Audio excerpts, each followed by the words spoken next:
Hey friends, I along with my friends Leander and Vikram decided to trek Siddhagarh, which is a fort approximately 2 hours away from Kalyan.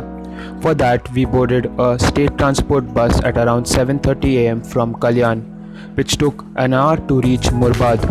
After reaching Murbad, we took a 9 am bus to Naravli, which is approximately 30 minutes from Murbad. After asking some of the villagers, we came to know that the path towards Siddhagarh goes through the village of Naravli.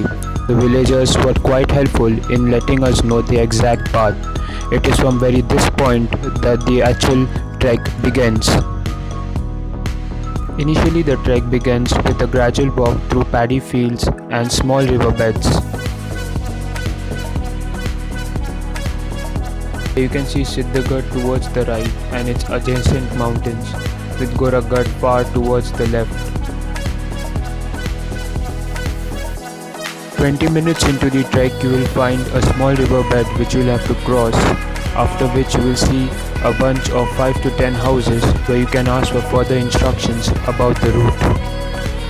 Now you will see such signs which will tell you that you are going along the correct path.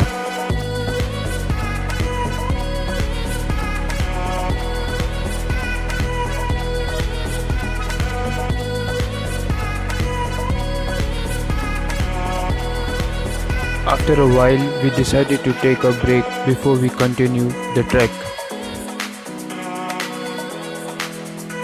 At this point, we were lost, so we decided to go back and trace the correct route. After an hour or so, we were back on track and continued our journey towards Siddhagarh.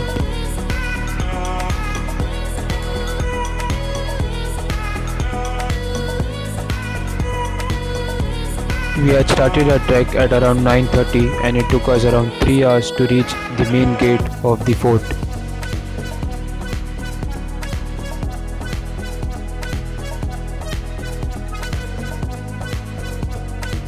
Here you can see a small temple situated on the fort.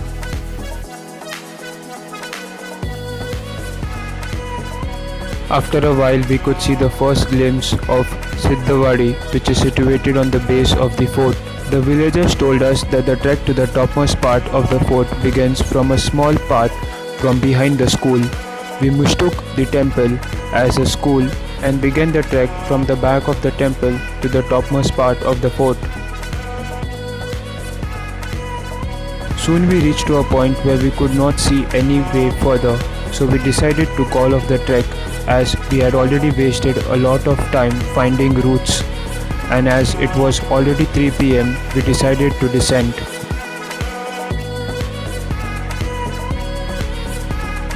On our way back, we rested near a waterfall and did some photo sessions near an abandoned bridge which we found near the village. Reached Naravli back at around 4:30 and immediately got a bus to Murbad. Overall, it was a great trek and an awesome experience. The part to the topmost part of the fort is a small left which you might miss, so be careful as soon as you see the first house of Siddhavadi village. I came to know this after researching on the internet after coming back home.